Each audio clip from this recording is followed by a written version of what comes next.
कैसा प्रस्त होगा? नहीं, वो ये भी स्पष्ट होता है। अच्छा, वो जानना चाह रही हैं कि प्राणावस्था में और जीवावस्था में। बता तो दिया, प्राणावस्था में प्राण कोशाएं हैं। जी बाबा। प्राण कोशाएं जहाँ रहते हैं वहीं का काम करते हैं, यही मध्यस्थ क्रिया। तो उधर विषम क्या? उसमें जानना चाह रही हैं कि ये मध्यस्थ तो स्पष्ट होता है, उधर प्राण कोशिकाओं में या प्राणावस्था में सम विषम क्या घटना हो रही है? सम विषम घटना कुछ नहीं है। अच्छा, तबे तो स्वस्थ विषम घटना होता है तो शरीर समाप्त हो जाता है। जी जी, विलय हो जाता है, विघटित हो जाता है। जी, तो उधर विघटन विषम है, विषम क्रिया होना से। जी जी जी, ठीक है, ठीक ठीक। और समक्रिया में कोई परेशानी नहीं। ठीक ठीक। ऐसा मतलब शरीर का बढ़ना, स्वस्थ होना। मानव जो है ना मध्यस्थ क्रिया में कैसा जिएगा, ये प्रधान बात। जी बाबा। उसके लिए लिखा है नियम नियंत्रण संतुलन पूर्वक पनिश्चेतर प्रकृति के साथ जिया जाए, मानव के साथ न्याय धर्म सत्य पूर्वक जिया जाए। ठीक, यही मध्यस्थ क्रिया है। ठीक है, बढ़िया। बने। अच्छा, उसी के अनुभव मूलक विधि से बताया है समाधान समृद्धि या भय से अस्तित्व पूर्वक जिया जाए और स्वधन स्वनारी सपुरुष दया पूर्ण कार्य व्यवहार के रूप में जिया जाए। ठीक, ऐसे पर स्पष्ट कर दिया, यही मध्यस्थ जीवन का मतलब है।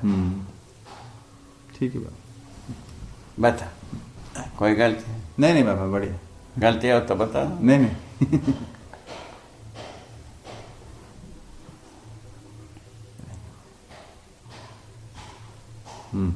और इसमें कुछ काम हो जाए।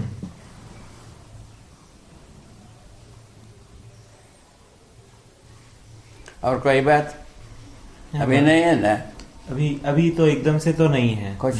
ठीक, आराम से यदि होगा तो बताना। जी बाबा। यदि पैदा होता है तो बताना। हर बात का उत्तर लिख चुका है। जी बाबा। नहीं बाबा, एक बात है। एक और बात पूछनी थी। आपने अभी थोड़ी देर पहले बताया कि विकास क्रम में परमाणु में विकास होके जीवन परमाणु बनता है, गठनपूर्ण परमाणु बनता है। विकास क्रम में रासायनिक भौतिक क्रियाकलाप प्रधान है जी। और परमाणु में विकास क्रम में ये सब भौतिक रासायनिक क्रियाएं होते हैं और विकास में गठन पूर्ण होता है। ठीक, तो जो दो चीजें दिख रही हैं बाबा, एक तो गठनपूर्ण परमाणु तैयार हो गया और दूसरी तरफ रचना क्रम में अनेकों रचनाएं, जीव शरीर एक अधिक विकसित अधिक विकसित अधिक विकसित, उसी परंपरा में मनुष्य आया। ठीक बाबा, तो ये इन दोनों का योगफल में मानव है जी, जीव है, ये तो स्पष्ट है।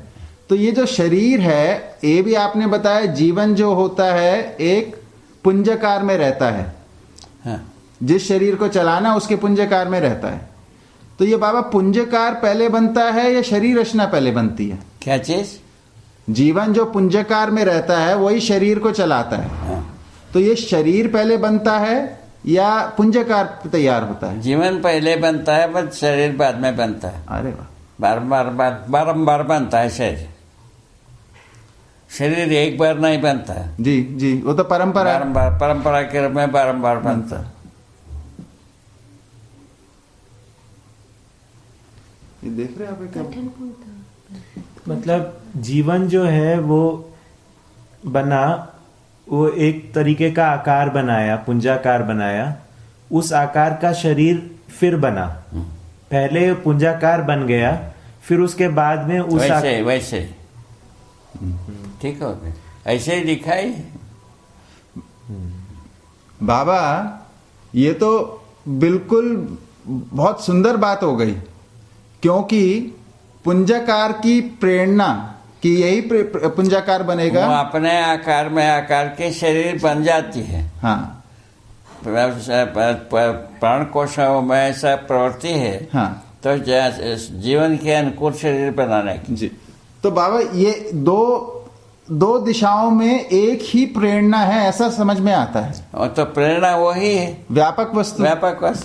व्यापक वस्तु में भीगा रहना है प्रेरणा। बहुत सुंदर। और कौन सा प्रेरणा? ठीक बात। पुंजाकार भी वही आकार बना रहा है और रचनाक्रम भी मनुष्य का एक भी पैसे की सकारात्मक बात नहीं है। जी बाबा। एक पैसे की। बाबा इसमें एक चीज इस पे थोड़ा सा आता है, अगर व्यापक जो है वो साम्य रूप में सभी धरतियों पर है, तो इसका मतलब क्या ऐसा है कि और जीवन भी सभी धरतियों पे समान ही होगा? तो क्या इसका मतलब ये है कि सभी रचनाओं का स्वरूप किसी भी धरती पर वनस्पतियों का और फिर उसके बाद में जीवों का स्वरूप वही होगा या अलग भी हो सकता है?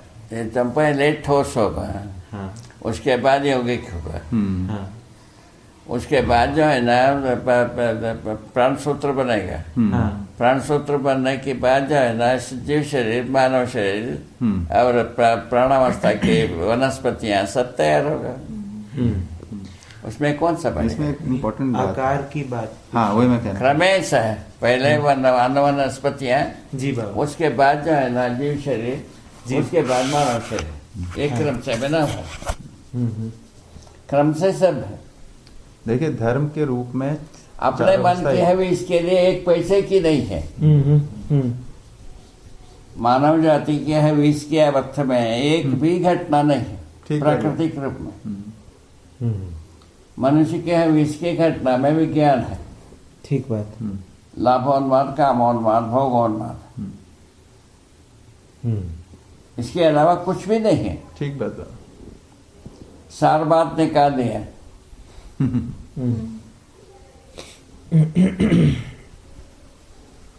देखिए पदार्थ के रूप में तो एक ही चीज है सब जगह, हाँ, है ना। परमाणु की प्रजातियां वही होंगी, ठीक है।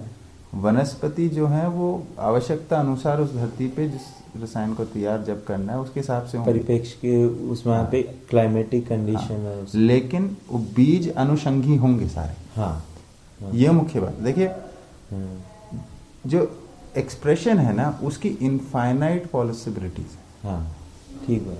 और एक धरती फाइनाइट होती है, हाँ, तो उस पर एक ही मतलब सीमा तक रहेगा, तो उससे कहीं अधिक सीमा मतलब आकार में और गुणों के साथ चीजें बन सकती हैं, लेकिन मूल में बीज अनुषंगी रहना जरूरी है। हाँ, वही व्यवस्था का सूत्र है। वो धर्म का सूत्र वही है। हाँ, व्यवस्था करने का सूत्र वही है। तो इसी प्रकार से जीवों में है ना, जीने की आशा को प्रमाणित करना, यही व्यवस्था का सूत्र। अच्छा। मनुष्य जो होगा वो शरीर से मनुष्य नहीं है, सुख को प्रमाणित करने वाला।